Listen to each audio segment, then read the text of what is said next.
Déclaration des biens immobiliers en 2024, ce que vous devez savoir pour éviter les pénalités. Le sujet autour de la déclaration des biens immobiliers avait créé un mouvement de panique en 2023, particulièrement chez les personnes âgées. Cette année, certains propriétaires sont de nouveau soumis à cette obligation. Mais, qui sont les plus concernés? Quelle est la date butoir à respecter pour le dépôt des dossiers? Découvrez dans cette vidéo les différentes conditions à remplir pour éviter les pénalités. Focus. Déclaration des biens immobiliers en 2024, de nombreux propriétaires dispensés.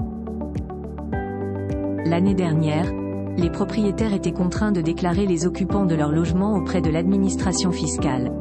Il fallait donc préciser le type d'habitation, principale ou secondaire.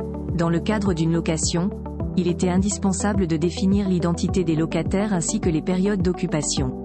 Parmi les 34 millions de propriétaires concernés, seulement 82% d'entre eux, soit 28 millions, ont respecté ces obligations. Mais, en 2024, la donne n'est plus la même. En effet, si vous avez fait votre déclaration en 2023, elle ne doit plus être réitérée cette année, sauf en cas de modification de situation d'occupation. En clair, vous êtes tenu d'informer le fisc uniquement si vous avez un nouveau locataire ou si l'adresse de votre résidence principale ou secondaire a changé. Une amende pour les retardataires? Il est important de souligner que la déclaration de biens immobiliers permet à l'administration fiscale d'identifier les résidences soumises à la taxe d'habitation ou à la taxe sur les locaux vacants. Ainsi, si vous faites partie des 6 millions de propriétaires retardataires, sachez que vous disposez jusqu'au 30 juin pour vous conformer aux règles. Dans le cas contraire, vous encourez une amende à hauteur de 150 € par logement. Il est à noter que cette sanction s'applique également pour les déclarations erronées ou incomplètes. Pour vous faciliter la tâche, justement, n'hésitez pas à vous rendre sur le site du gouvernement. Il suffit de cliquer sur la partie Gérer mes biens immobiliers. Simple et efficace, cette méthode vous permet de mettre à jour votre situation.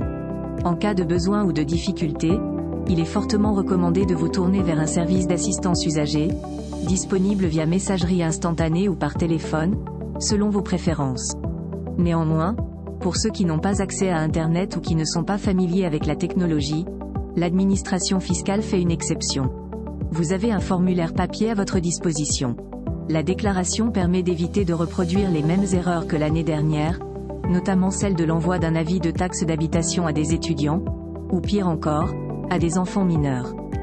En conclusion, pour échapper à l'amende de 150 €, les propriétaires concernés devront déposer leur déclaration avant le 1er juillet 2024, en ligne ou en format papier.